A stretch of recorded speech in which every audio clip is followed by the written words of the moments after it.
नमस्कार साथियों, स्वागत है आप सभी का मेरे नए वीडियो में। Hamas Sinwar clearing Gaza by Israel. 7 अक्टूबर को हुए आतंकवादी हमले का इजराइल ने लिया बदला। जैसे कि आप सभी ने ट्विटर पे, न्यूज़ चैनल्स पे, सब जगह भी ये सब न्यूज़ सर्कुलेशन हुए, उसको देख ही लिया होगा कि जो हमास का जो चीफ था याह्या सिनवार, उसको इजराइल डिफेंस फोर्सेस के द्वारा घेर के मारा गया है।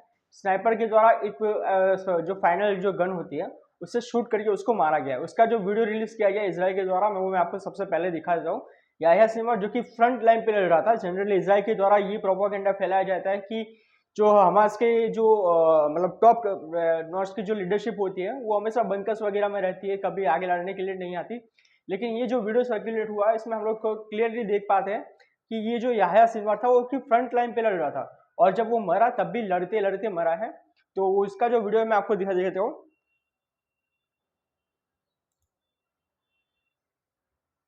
यहाँ पे स्क्रीन पे आपको दिख रहा होगा कि जो है ये याह्या सिनवार है, जो सोफा वगैरह है उस पर बैठा हुआ है, उसका एक हाथ है वो कटा हुआ है। और जब ड्रोन के द्वारा उसको कैप्चर करने की कोशिश की जाती है वीडियो फुटेज में याह्या सिनवार को, तो उसके पास में जो लकड़ी वगैरह होती है उससे वो ड्रोन पे भी हमला करता है। तो इस वीडियो के रिगार्डिंग भी काफ़ी कंट्रोवर्सी है कि क्या इजराइल डिफेंस फोर्सेस को ये वीडियो रिलीज करना चाहिए था या नहीं करना चाहिए था, क्योंकि इस वीडियो के 2 महीने आके निकलते हैं। पहला महीना ये निकल के आता कि इजराइल डिफेंस फोर्सेस और उसके सपोर्टर्स के द्वारा ये कहा जाता कि देखिए जो मास्टरमाइंड था इन हमलों के बीच में उसको मार दिया गया। इजराइल के जो दुश्मन होते हैं दुनिया के किसी भी कोने में छुपे होते हैं उसके द्वारा इसको इजराइल के द्वारा मारा ही जाता है। और जो दूसरा तबका है जो कि हमास के लड़ाके और उनके सपोर्टर रहते हैं, तो उनका ये कहना है कि देखिए ये हमास का चीफ है जो कि कहीं पे छुप के या बंकर में नहीं बैठा था, वो फ्रंट लाइन पे लड़ रहा था। और जब वीडियो के द्वारा उसको कैप्चर करने की कोशिश की गई तब भी वो हार नहीं मानता है। उसका एक हाथ कटा होने के बावजूद भी जो उसके पास लकड़ी अवेलेबल थी दूसरे हाथ में, उसे ड्रोन को गिराने की कोशिश करता है। तो उसको ऐसे लीजेंड, ऐसे हीरो की तरह पे देखा जा रहा है।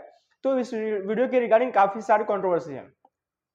अब हमास के ये जो चीफ है इसका क्या इंपॉर्टेंस था इजराइल के लिए, मैं आपको ये बता देता हूँ। यूएन के जो एम्बेसडर है इजराइल के, उन्होंने ओपनली काफी बार यूएन असेंबली में इसका नाम लिया गया है सीज़फायर के लिए। तो मैं आपको वो चीज भी दिखा देता हूँ। You know what? I have an idea. If you want a real ceasefire, here is the right address. This is the phone number of Hamas's office in Gaza. You can all call +970-599-3765 and ask for Yahya Sinwar. Tell Hamas to put down their arms, turn themselves in, and return our hostages. This will bring a complete ceasefire that will last. तो जैसे कि आप सबने देखा UN के assembly में Israeli ambassador थे, उनके द्वारा याह्या सिनवार का नाम लेके और उनका नंबर देख के और साथ में उनकी पिक्चर भी डिस्प्ले गई है, ये जो बैनर है उनके हाथ में। और उनके द्वारा ओपनली कहा गया कि सीज़फायर के लिए जो अप्रोच किया जाए दूसरी कंट्रीज के द्वारा इजरायल को, वो काफी गलत अप्रोच है।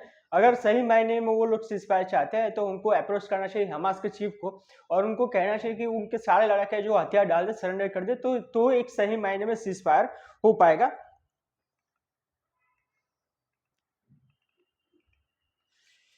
BBC का आर्टिकल कहता है Israel says its troops in Gaza have killed Hamas leader Yahya Sinwar, a chief architect of the 7 October 2023 attack and the country's most wanted man। Israel का जो मोस्ट वांटेड आदमी था, जो कि 7 अक्टूबर 2023 के दिन इजराइल पे हुए आतंकवादी हमलों के पीछे मास्टरमाइंड था, वो मारा जा चुका है। Sinwar disappeared in the start of the trigger and the unprecedented Hamas attacks in which about 1200 people and killed and 251 others were taken as hostage। जो आतंकवादी हमला किया गया था 7 अक्टूबर को, उसमें 1200 लोग मारे जा चुके थे आतंकवादी हमलों में, और 251 लोगों को बंदी बनाया गया था हमास के लड़ाकों के द्वारा। Yahya Sinwar is the commander and he is the dead man. Yahya Sinwar जो कि कमांडर था, वो अब मारा जा चुका है। याह्या सिनवार इजरायली जेल में भी रह चुका है। आपको ये जानकर काफी आश्चर्य होगा कि याह्या सिनवार तकरीबन 20,000 इजरायली जेल में बिता चुका है।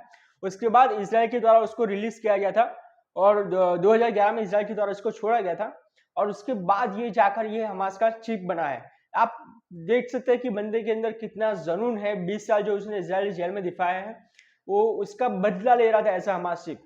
तो आपने देखा होगा कि 1027 पैलेस्टाइन की रिहाई की गई थी एक इजरायली सोल्जर के बारे में, जो हमास थे उसके द्वारा एक इजराइल आईडीएफ का सोल्जर था, उसको किडनैप किया गया था।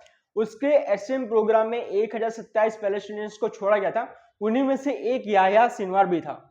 और तकरीबन 1988 से 2011 तकरीबन 22 साल उसने इजराइल की जेल में बिताए हैं। Sinwar's death is serious blow to Hamas but not the end of the world. देखिए दोनों तकों का ये कहना है कि हमास का जो चीफ है वो मारा जा चुका है, लेकिन एक रिकॉर्ड रहा है इतने सालों से जितने भी हमास के चीफ है उसको इजराइल के द्वारा मारा गया है, और एक और नया हमास का चीफ बनके आता है और ये वॉर कभी रुकने का नाम नहीं लेती। इजराइल के जो प्राइम मिनिस्टर हैं बेंजामिन नेतन्याहू, उन्होंने भी ये कहा है कि बेशक इसमें कोई संदेह नहीं कि जो चीफ था हमास का वो मारा गया है, लेकिन ये अंत नहीं है जब तक कि हमास का आखिरी लड़ाका वो लोग मार नहीं देते, ये वॉर रुकने वाली नहीं है। तो ये थे मेरा नया वीडियो। आप मुझे फॉलो कर सकते हैं मेरे नए सोशल मीडिया हैंडल्स पे। जल्दी मिलेंगे नए वीडियो के साथ में, तब तक अपना ध्यान रखें।